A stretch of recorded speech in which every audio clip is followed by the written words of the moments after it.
सरकार के मन में चोर है, सरकार के मन में इनका उत्पीड़न करने की मंशा है। मुख्यमंत्री जी ने अपना वो वादा भी नहीं निभाया और महिलाओं का उत्पीड़न किया जा रहा है। 3,000 रुपए में किसका घर चलता है? और स्कीम वर्कर्स हैं, इसलिए इनको न्यूनतम वेतन देने की जिम्मेदारी सरकार की है। सांसदों की और विधायकों की तनख्वाह बढ़ सकती है तो इनकी तनख्वाह क्यों नहीं बढ़ सकती? हम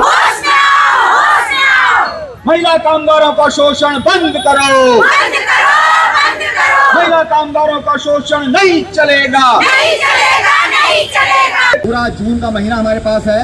इस पूरे जून के महीने में पूरी तैयारी के साथ 9 जुलाई की हड़ताल ऐसी हो कि पूरे उत्तराखंड में आशा है चाहे भोजन माता है कोई भी काम पे न जाए। पूरा महिलाओं का उत्पीड़न किया जा रहा है। 3,000 रुपए में किसका घर चलता है? और पूरे 24 घंटे ये काम करती हैं। निश्चित रूप से इनके साथ अन्याय हो रहा है। जब सांसदों की और विधायकों की तनख्वाह बढ़ सकती है तो इनकी तनख्वाह क्यों नहीं बढ़ सकती? हम ये सवाल जानना चाहते हैं। लेकिन गूंगा बहरा लोकतंत्र में बैठे हुए जो सत्ताधारी लोग हैं वो भोजन माताओं की पीड़ा को नहीं समझ रहे हैं और इनकी पीड़ा को नहीं समझा गया।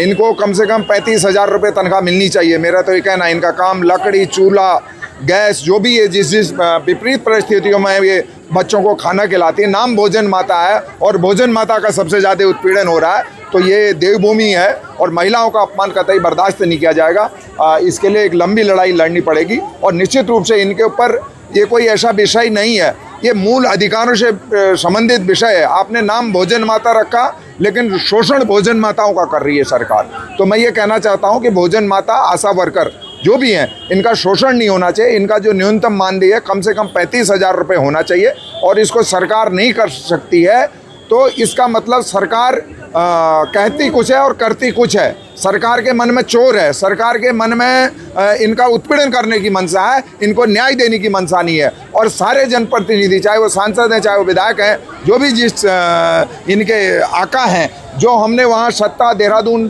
चुनकर बैठी है, जिनकी सरकार है, वो सरकार में बैठकर इनकी लड़ाई को क्यों नहीं लड़ते हैं? उनको भी आने वाले समय में भोजन माताओं को जवाब देना पड़ेगा। हम आपके माध्यम से कहना चाहते हैं। भोजन माताएं महिला कामगार हैं और ये सरकार की स्कीमों में काम करने वाले स्कीम वर्कर्स हैं और स्कीम वर्कर्स हैं, इसलिए इनको न्यूनतम वेतन देने की जिम्मेदारी सरकार की है। संसद में जो पारित कानून है न्यूनतम वेतन का, या कई बार सुप्रीम कोर्ट ने भी कहा है कि समान काम का समान वेतन मिलना चाहिए। और मज़े की बात यह है कि जिस सरकार का काम शोषण से बचाव का होना चाहिए वो खुद सरकार शोषण कर रही है। आप ये सोचिए कि आशाओं को 3,300 रुपया पारिश्रमिक मिल रहा है, भोजन माताओं को 3,000 मासिक मिल रहा है। इस महंगाई के दौर में आप कैसे कल्पना कर रहे हैं? उसमें भी यह है कि फोटोस्टेट का काम, कागज पत्र जमा करने का काम भी खुद करना पड़ता है। ट्रेनिंग में आएंगे तो किराया भाड़ा भी देना पड़ता है। तो कुल मिलाकर के जो शोषण है इसके खिलाफ पक्का काम, नियमित वेतन, पेंशन, सुरक्षा और सम्मान, इसकी मांग को लेकर के ये महिला कामगार उतरी हैं और ये चेतावनी देने के लिए आ जाए हैं कि अगर ये नहीं हुआ तो जो मोदी जी की, धामी जी की सरकारें हैं उनके खिलाफ बिगुल बजाया जाएगा। पूरे देश में 9 जुलाई को जो राष्ट्रीय हड़ताल है उसको सफल बनाने के लिए पूरा काम बंद किया जाएगा और यहाँ भी राज्य में देहरादून की सरकार को घेरने का काम किया जाएगा, ये चेतावनी देने के लिए कि जल्दी ही जल्दी समस्याओं का समाधान करें, नहीं तो महिला कामगार चुप नहीं बैठेंगे। वो काफ़ी लंबे समय से लड़ते आ रहे हैं। 2013 से हमारी लड़ाई बिल्कुल जारी है लेकिन सरकार हमारी सुध ही नहीं ले रही है। 2022 में हमने जब यहाँ से मुख्यमंत्री जी के वहाँ खटीमा कूच करा था, उस समय हमारा 11,500 रुपये का प्रस्ताव पारित हुआ था जो कि डीजी हेल्थ से हुआ था। लेकिन मुख्यमंत्री जी ने अपना वो वादा भी नहीं निभाया और वो भी हर किसी का नाम लेते लेकिन उन्होंने आशा वर्करों का नाम आज तक नहीं लिया। हमारी मुख्य मांग है कि हमारी बहनों को राज्य कर्मचारी का दर्जा दो और उन्हें स्थायी कर्मचारी घोषित करो। उनका एक फिक्स वेतन होना चाहिए और उनका जो आशा वर्करों का ड्यूटी का कुछ भी समय नहीं है। जब फ़ोन आए, दिन हो, रात हो, आंधी हो, तूफान हो, बारिश हो, उनको जाना है तो जाना है और उनके साथ सम्मानजनक व्यवहार किया जाए।